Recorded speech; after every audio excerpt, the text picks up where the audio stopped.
Welcome back, viewers.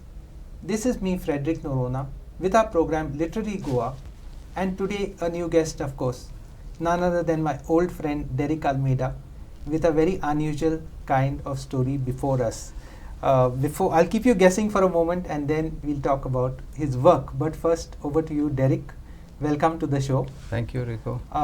I've known you as a journalist since the mid 80s, Yes. but now in a totally new capacity, and that is this. So, this is your first graphic novel, which is just out, Yes. and it's on Amazon. It's Yes. on Amazon Kindle, and it's as an ebook. As an ebook. I liked it very much. I won't, as we talk, we'll go into the details. But you tell us about it, how you got into the idea, how long you've been working on it, and things like that. When I decided to resign from the Goan Everyday where I was editor, soon after that, this thought came of like, okay, what to do now? Yeah. And I thought, okay, let's write a book. Everybody, once you leave the journalism field, everybody keeps telling you, what you're doing, Derek, write a book, do something. But I didn't want to write a regular novel, because I grew up reading a lot of comics. That was in Belgaum. So I said, let's do a graphic novel. It's less to write, more to sketch. Okay, so I said that's a nice balance. And at that time, that was like now about 6 years ago, this whole issue of a ban on cow slaughter and Gaurakshaks was the talk. It was being discussed, it was being debated and all that, and it was in the news. And so I thought, okay, let's do this, but let's take a lighter, a lighter look at the whole thing, without trivializing anything on either side, but not making it too serious as well, because serious is not really my style also, you know that, Rico. So that's how this idea started. It started off of saying like, okay, I thought of a title and said like, okay, I want to be a Gaurakshak. And from there, it started evolving. And then I said, now I need someone to sketch. And the first person I thought of was Fabian Gonsalves, because we had worked together in Gomantak Times, and he's a very good artist. He sketches, he does digital sketching, right? So I called him up, and since we had worked together and he liked my column Black and White, which I used to write and all, he immediately came. We met, talked. He also was very excited about it, and then that's how this whole idea of the book started. Now, being a comic book, or being a graphic novel, I had no experience in this. Neither did Fabian have any experience. So it was an experiment from day one. Sometimes we knew where we were going, sometimes we had no clue as to where we were going. And 6 years down the line, I mean, we have produced this and put it up as an ebook. Having said that, 2 points that strike me. The first is ebooks, graphic novels are tough to work with, because for different reasons, we'll go into that later. The second thing is the evolution of Derek Almeida in that sense. When I met you first, probably in 85, 86, 84, whatever, we were both sub-editors in that sense, in the Herald. Yes. And then subsequently, you worked in many of the papers in Goa, almost all, I would think, the Goan and Herald and now in Times and whatever I'm missing else in between. And not only that, you rose to the top, like as executive editor and editor of the Goan and things like that. Apart from that, from the very early days, you used to write this humor column called In Black and White, which is very tongue-in-cheek and Derek-ish in that sense. It's great fun, and I think you need to compile that into a book, but that's a totally different issue. But in between, you went into television, and you actually built up this Goa 365 for quite some time. I remember Derek for one particular program, that is an interview with Rocky Lazarus, a beautiful interview. Yes, I remember that too. Where he profiled his music, this and many other things apart from the usual run-of-the-mill politics and other things. But coming to this book, now it's up and it's like I should say very colorful, very very well done. That was my feeling that I got. It reminded me of Tintin, my favorite in my younger days. Nice. So you know, tell us about what were the challenges in putting it together? Because see, the first book is tough. It takes a long time, and conceptualizing, getting stuck, and you know. Yeah. When I had read, you know, about other writers and all, one thing was clear is that they sit down and they plan out the whole book, how it's going to start, where it's going to go, the characters, the plots, and all those kind of things. And I just couldn't do that because the way I used to write my column or editorials or articles was quite different, not fully planned. I would start with a few scenes. Okay, maybe this has something to do with my experience in Goa 365, where we worked with video and moving images, and we were moving from one image to the other. So this book writing started somewhere in the middle. Okay, this is the episode. I said, okay, this is going to be the character. This is where he's going to go. A little bit here, a little bit there. Then I realized halfway through, okay, now this book requires a beginning. Yes. So I went from the middle, I went to the start, and then started writing from there. And then it needed an ending. So from there it went. So it's like sometimes in movies that you see, you know, you see various scenes stitched together very nicely to make a continuous flow.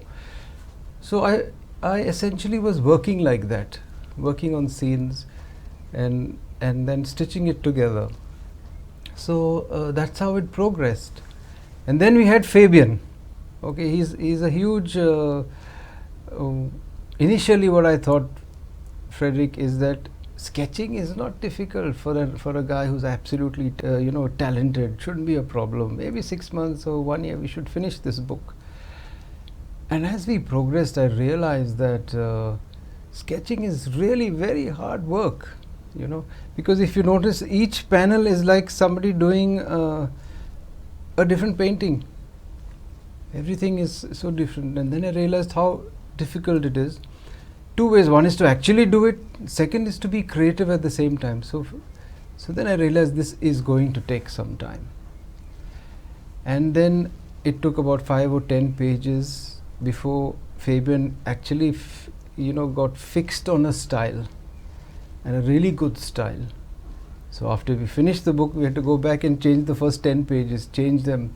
There were times when I influenced the sketching. There were times when the sketching would influence me to make changes. So that's how we sort of progressed. It was difficult because at the same time, you see, Fabian is a very, very committed artist. He earns his bread and butter through his art. So he had lots of other things to do as well, you know. If he had to sit with only this book, then he probably would have starved. But in spite of that, the commitment he has made, at least I had, you know, left journalism and I was doing this. But he was doing two things together. So his commitment and to finishing the book and being there throughout the process was like, it's very huge.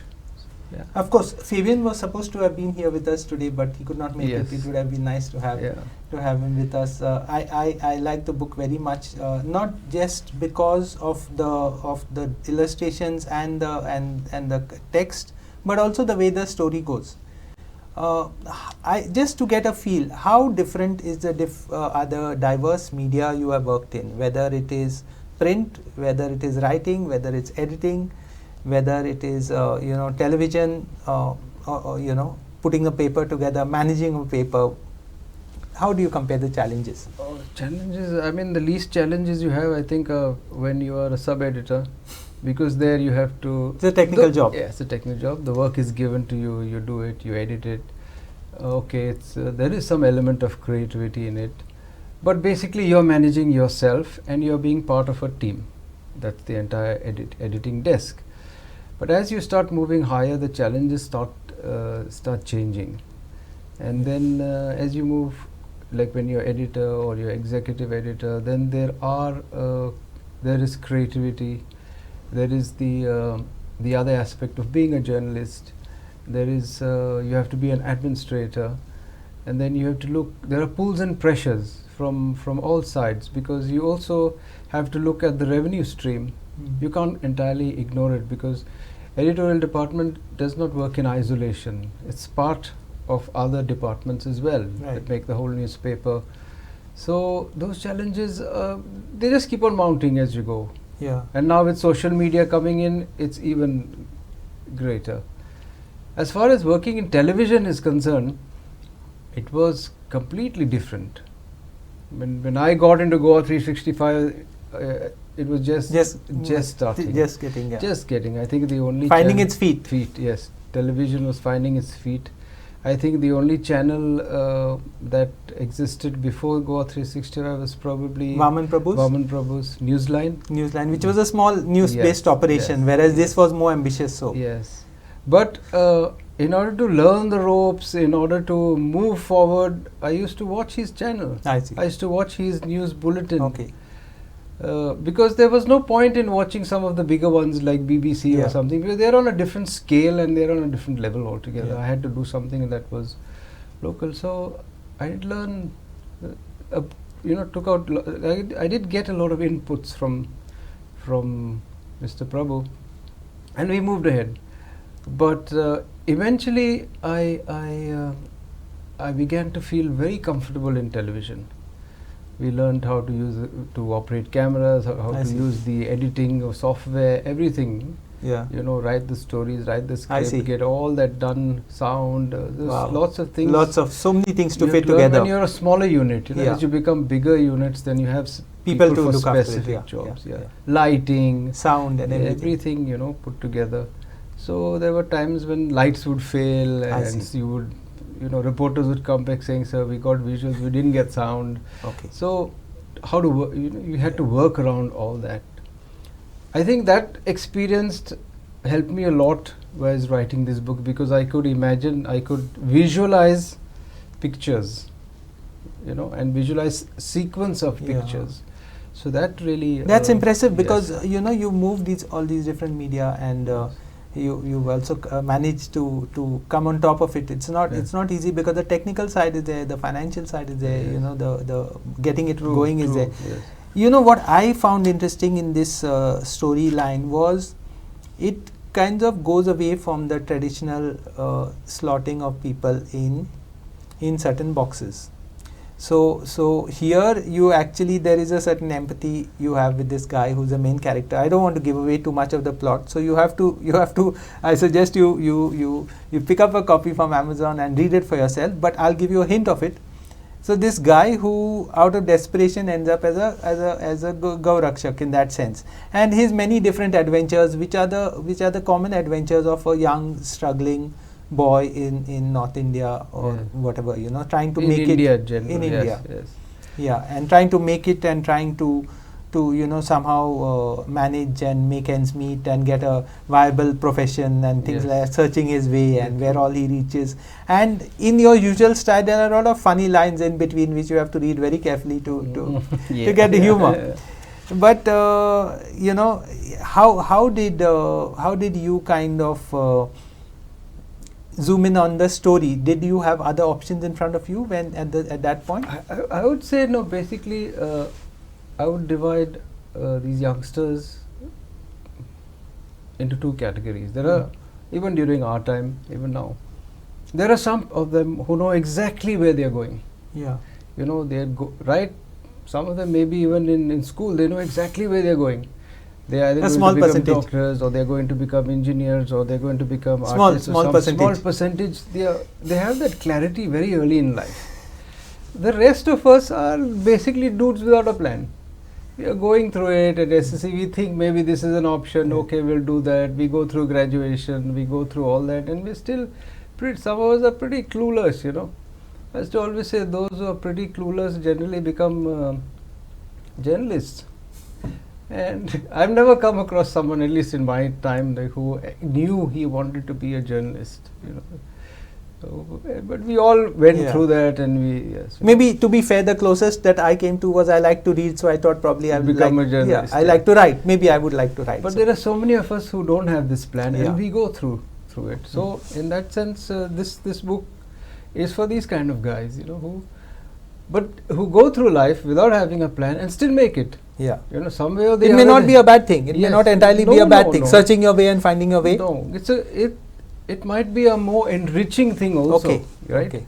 Because right from day one you're experiencing. Yeah. Either you're doing something or something is happening Yeah. to you that's making you change your course or making you improvise as the main character in the book. You keep on improvising and going forward and you just see where life takes you. I mean, you might have a big plan, but life might take you somewhere else.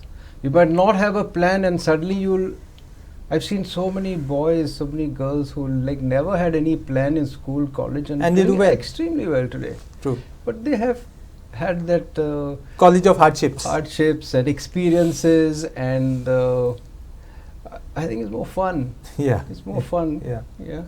Especially if you succeed, if you reach halfway, wherever it is, you'll find your way. Your destiny will take you. Your half is some of the decisions you make. The other half is your destiny. You clear the ways for your destiny to work out. You think your so? destiny works for you. It Yeah. takes you in a particular direction. Interesting. And it takes you there. I see. Yeah. We don't have a plan. Maybe there's a plan for all of us. Yeah. And we just have to clear the way and go there. So that's that was not the original theme when I started writing, but that emerged from it. So it was a process right through. It wasn't completed at the beginning and then the writing started. No, it wasn't like that. It wasn't well thought out. It was a process, complete, going with the flow sort of thing, True. Yeah. Very, very, very interesting what you say. To shift gears a little bit, graphic novel. Graphic novel is, to put it in very crude terms, a comic book for adults, if you want to call it that. I was trying to make sense of it last night, and there are all definitions. It starts with the definition: what is a graphic novel? When was the term first used, and all. So, would you call it as a kind of a pictorial book, which is targeted not at kids, or how would you describe it? Again, Rico, is that I also was looking, at definitions online. Why is this called a graphic novel? Why is it not called a comic book? Yeah. And what definitions I came up with is just a number of pages. Nice. For all practical purposes, this is like a comic book. Yeah. Right? It follows the same style, the same panels and things like that. Right? And a comic book might be how much? 30, 35 or 40 pages, very thin. You've seen the famous ones. There were Phantom and Mandrake and all the Marvel heroes and all that.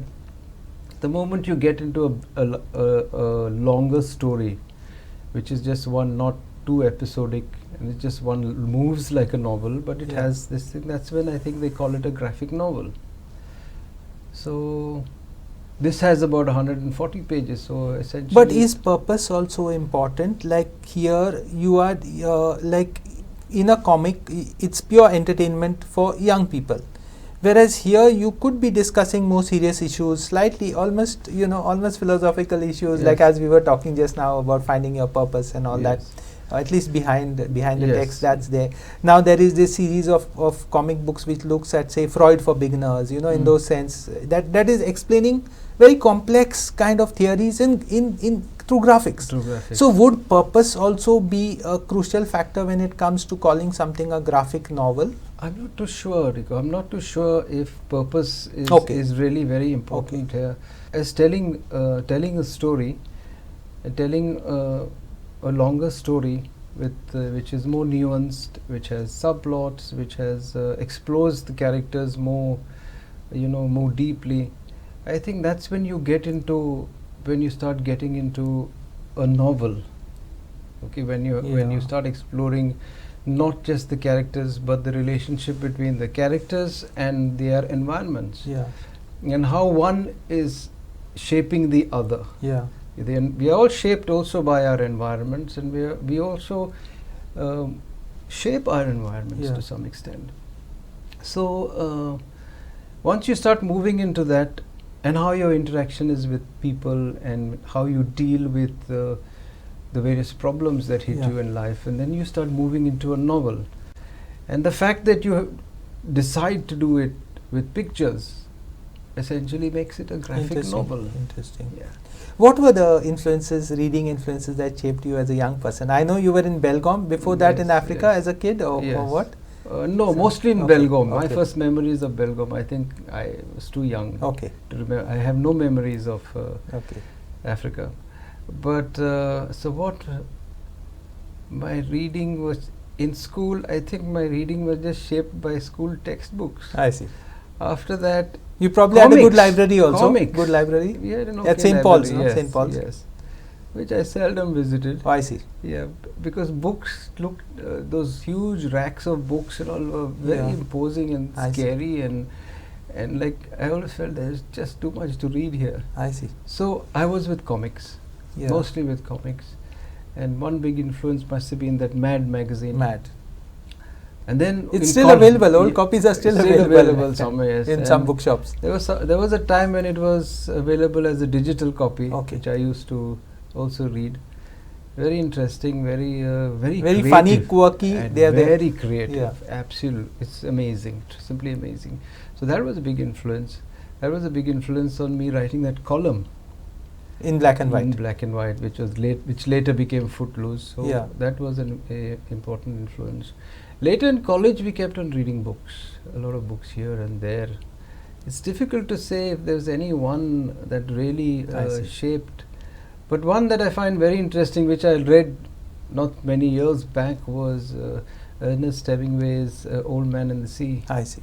That's a book I read once a year. Really? Yeah, every year. It's so simple. The theme is so simple, and it's so rich in character development and a man facing his circumstances and coming to terms with it and never giving up. That's the essential thing about the character in this book called Jag. He just doesn't give up. I see. He just go on. Okay, try something that's else. Here also. Here, try something else. This doesn't work. Okay, take a left turn and get back on the main route. But you just don't give up. Okay. Yeah, and just move till something eventually works out. That's interesting. As far as your column goes, in black and white and Footloose. Tell us a bit about it. What did you cover? I found it enormously funny.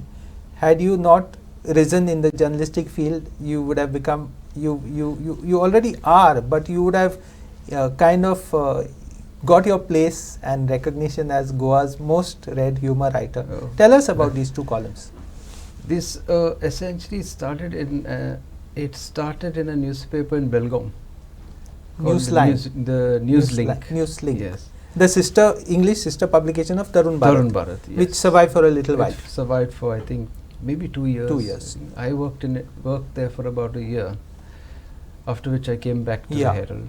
Yeah. So I wanted to write something, Before I left, before I joined Newslink, I was in Herald that's when you guys were there. You were the chief sub-editor. You were my mentor there. No. Yeah.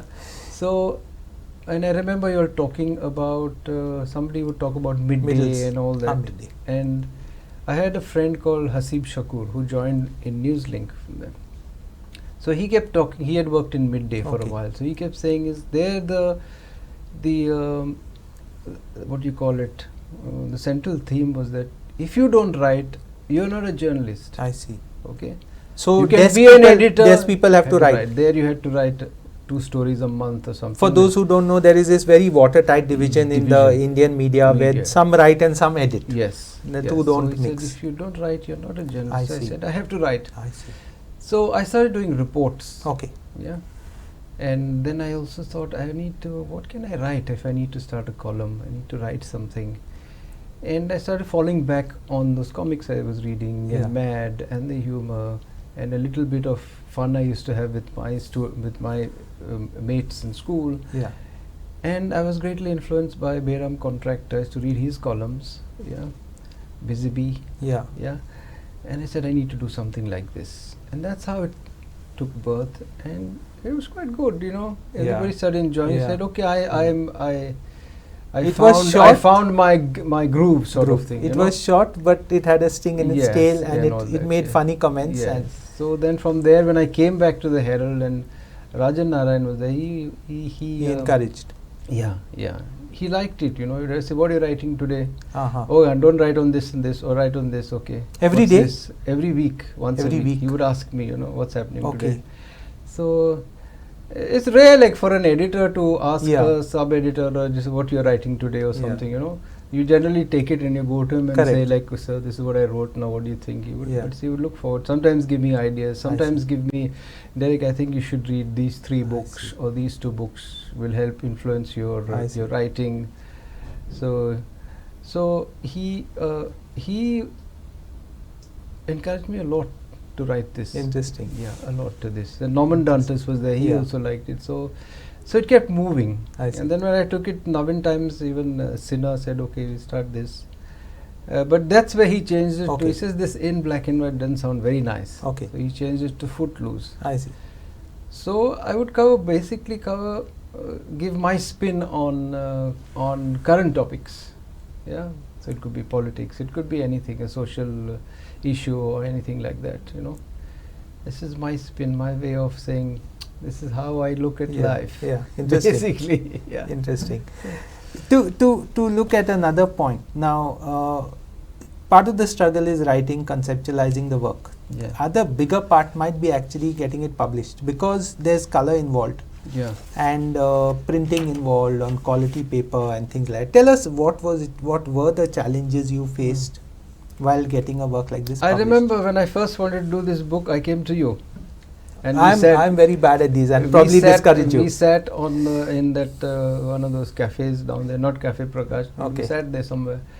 And you encouraged me to do this. And you said, "Derek, do it, just continue, just start writing and just start the process. Okay. Don't waste too much time on all that, on thinking about all the other things. Those will fall in place." So taking your advice, I said, "Okay, let's start." And you also said, "Think of black and white because of." I have a mental block about color printing because of the cost. Because of the cost. But things have changed. Things have changed of late. So then I thought black and white. Then I discussed it with Fabian. He was all for color. So he's saying, "What's the point?" And then we decided, okay, fine, we'll go in color. We'll see where it goes. We took it forward. Then we checked out costs and all these kind of things. So we said, let's do a digital print first. Okay. And then as I was talking to other people, we said, one person suggested, why don't you go in for crowdfunding to get it out in color?